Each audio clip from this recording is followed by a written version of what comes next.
Alright, what's going on, guys? We are going to turn.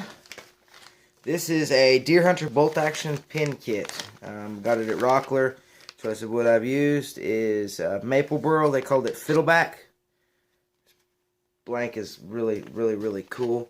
What I'm going to do is I've already cut the blank. I do apologize. It's somewhere around here. I better find it. But anyways, this is what it looks like.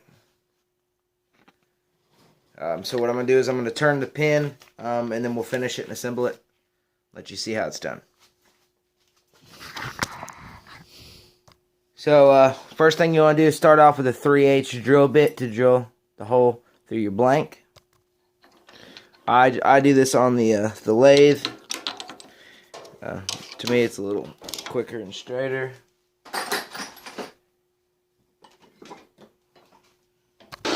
So I'll go ahead and center it up. Start off slow. Run your lathe about 900 to 1200 RPM. Go nice and slow. This is burl. We don't want it breaking.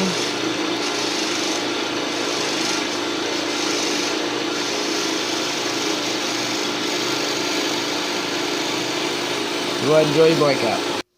Alright, once you have your hole drilled through your blank, let's not tear out the lettering that was on the end, nice and centered. I find that so much easier than trying to hold that under a drill press and building a jig. If you've got a chuck and a Jacob's chuck, do it that way. First, you want to make sure your mandrel is running true. You don't want a wobble in your cut. See how it's not true? You could press that in wrong. Find out where it's unwobbly at.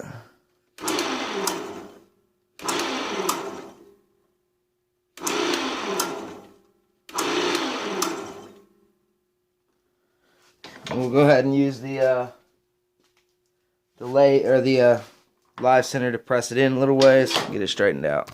All right, your next step will be using your bushings for the 30 caliber bullet style cartridge pin. It's a 2-piece bushing set. PKCP 3000 BU is the pin bushing set, and it's just 2 of them. All right, what you want to do is you want to fix. I cut this a little long, about 1/4 of an inch. That way, in case you had blowout or something. You want to pick which side you want it. And like I said, I cut it pretty good, so I'm going to push it more towards this side of the blank. It's got a little more. That way I'll cut off this side. It doesn't have as much pretty on this side. It's got more there, so I'll take 1/4 inch off there. So what you'll do is just scuff our barrel up. You go ahead and put some medium CA.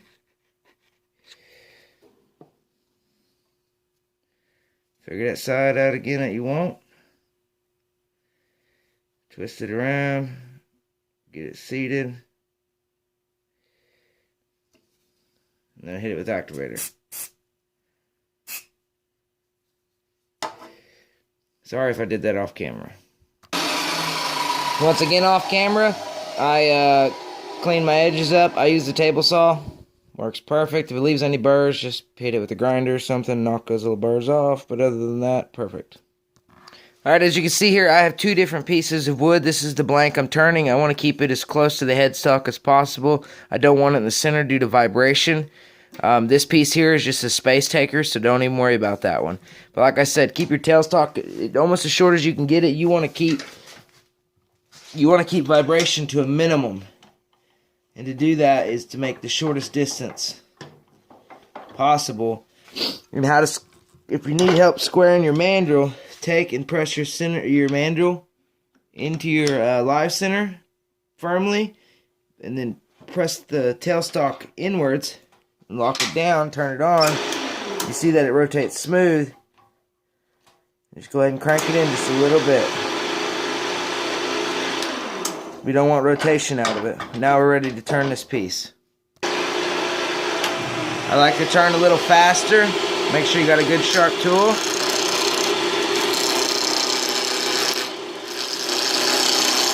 Remember, your edges are square and blunt right now, so you don't want to catch it too hard until you get it rounded.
Burrow's a little different to turn, especially stabilized.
When I first got a skew chisel, I couldn't use it for nothing.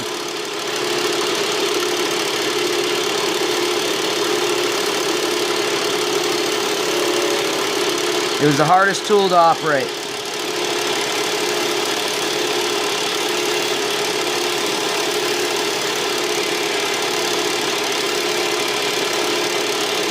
But I've been turning for 2 years, so it's kind of gotten a little easy. So right, you probably didn't catch any of that. What I just done was I had finished shaping it. At this point, I'm going to go ahead and do a sanding. I'm not going to do 220. It's already a nice, perfect smooth. You get that with a skew chisel if you learn how to use it. It took me 2 years to learn how to use this properly. But what we'll do is go ahead and use 320, 400. And then we'll go to using tongue oil. We'll rub that in real good. And then we'll go to CA finish. Like I said, do a little light sanding. Doesn't take much. Clean up those bushing ends.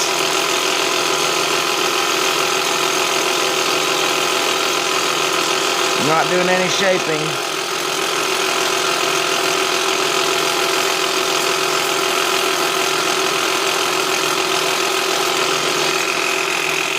Like I said, we'll go ahead and hit it with some tongue oil. Kind of brighten that color up. Rub it in real good. Hold it solid.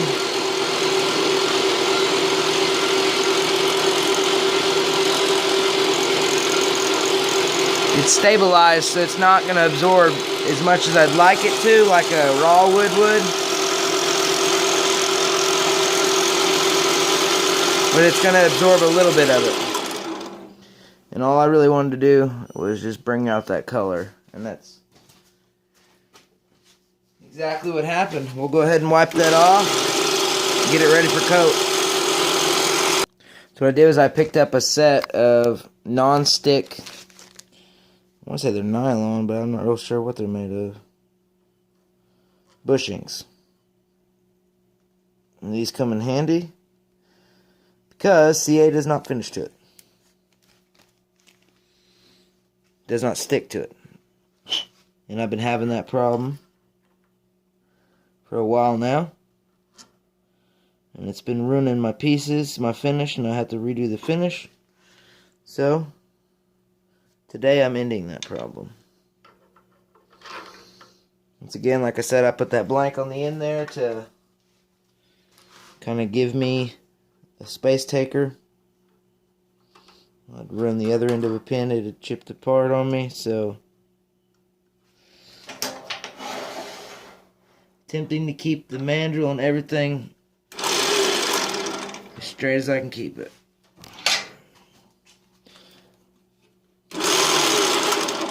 Looks good. We'll go ahead and turn her down.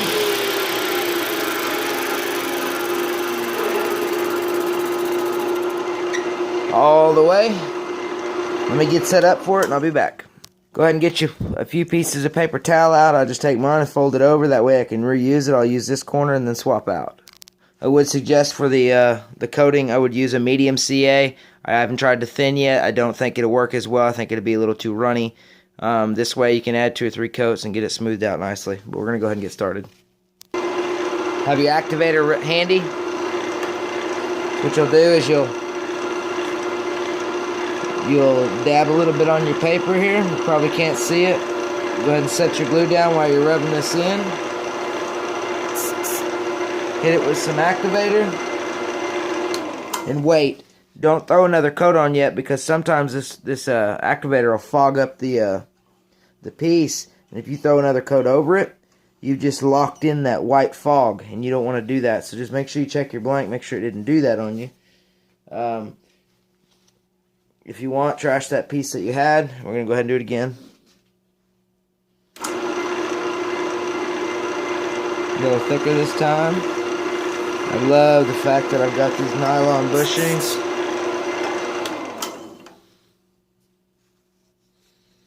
That's just exciting me. I'm feeling like my coats are going to turn out a little better. Grab another piece of paper. And we're going to go ahead and turn this. Don't see any white film build up. We're going to go ahead and add 1 more coat of CA glue. Go a little thicker on this one. Fill in some of them voids. And that should be all it takes. Give her a few minutes, let her.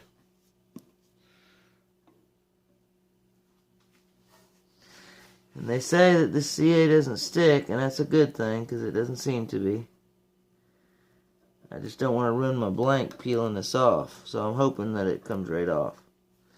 Alright, so my blank is cured. We're going to go ahead and move on to sanding. So sanding is real simple. I only use 1,000 grit, 2,000, and 2,500, or 1,000, 1,500, and 2,000 grit, and then I use a polishing compound. You don't have to use 300 different styles of paper. Start with 1,000, work it out, and then just keep going from there all the way up to 2,000. Then I'll show you my compound I use to get everything perfect. Just a quick overview to show you. Just a note, when you're sanding, when you start with this 1,000 grit, you want to keep going until you don't feel any ridges or bumps. Until it starts feeling smooth. Once it starts feeling smooth, then we can go ahead and move to the next paper size. Also, as you're sanding, you'll see this white film building up. That's when you want to clean your paper off. Don't rub that into your coating, or you might ruin the coat. If you do 3 or 4 coats, you can go a little aggressive. Because it is 1,000 grit, it does take a minute to cut through it, but it's worth it. Patience is a lot better than ruining the piece.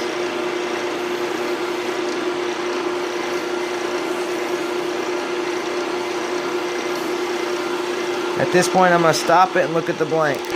So I'm comfortable with what I've done there. I'm going to go ahead and move up to my finer grit, which is 1,500. You can tell a difference. You'll feel it smoother, a lot finer.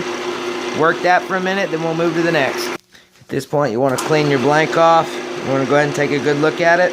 It's not going to be polished yet, but you just want to make sure, run your fingers over it and look at all the way up and down. You want to make sure you don't have no swirls or nothing in the CA, no highs and lows. You want to make sure it's all perfect and even. And to me, that looks perfect. We're going to go ahead and move on to polishing. When it comes to polishing, I only use 1 compound. It is proven to work for me every time. Turtle Wax Polishing Compound. Buy it at Walmart. It's amazing. Doesn't take a whole lot. Just a little blob on there. That's probably more than what I needed for this pin blank.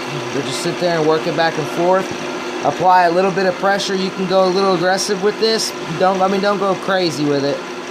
But just apply enough pressure, that way you actually work it into the coat. Because what it'll do is it's got small pieces, and it'll cut into it.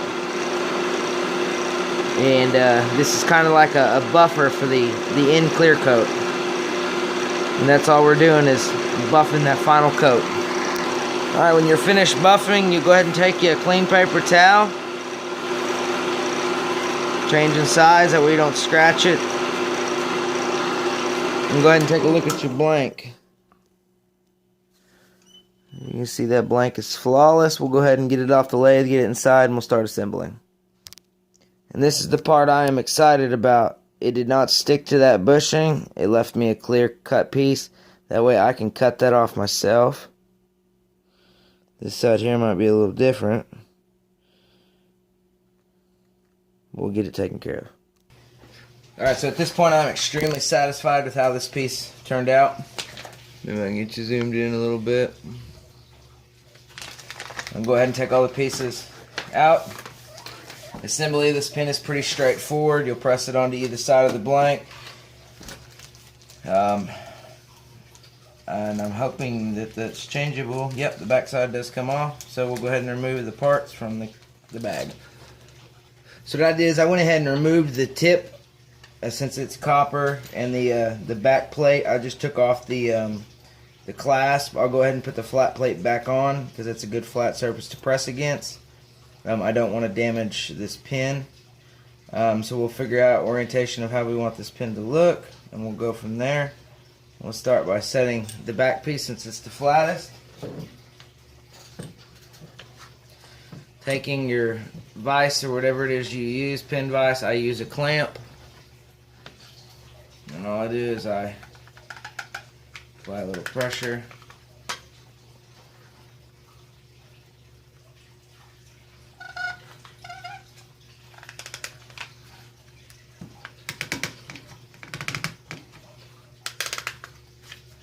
Firmly seating it. Checking to make sure that I didn't harm it in any way, and I didn't. And then we'll go ahead and do the front side of the pin. You can make this a little slender, more slender. This is my first one. My next one will be a little thinner. But we'll go ahead and press this one on.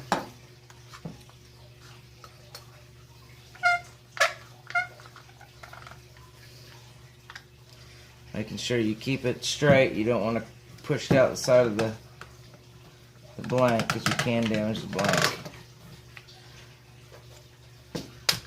Once you get it started, go ahead and reset yourself.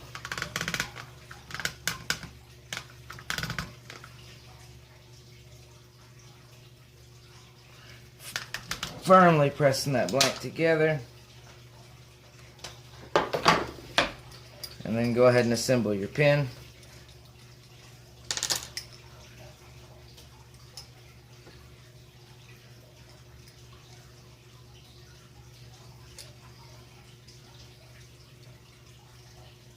This back piece does go in a specific way. There's a little slot that it'll set in.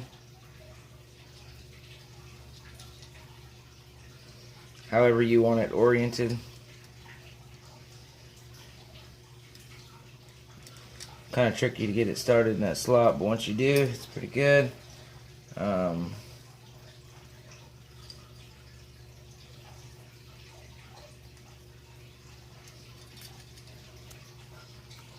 At this point, you'll place your cartridge in the pin, sliding the spring over the top of the pin cartridge, taking your cap and screwing it down.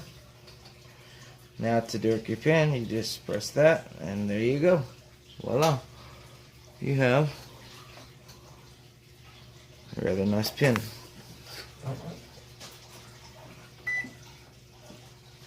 Sorry, I guess I could have done that with the light earlier, but I didn't, so. Anyways, there you have it. Bolt action style pin. I want to thank you guys for watching this video. If you liked it, please share it. If you have any comments, please leave them below. I enjoy all comments, man, positive or negative. This was a pretty fun build. I've been getting into a little more exotic woods and pin kits. I'm kind of getting bored of the slimline, so I'm moving up a little bit. If you guys enjoyed this video, please like, share, and subscribe. And once again, thank y'all for watching. God bless.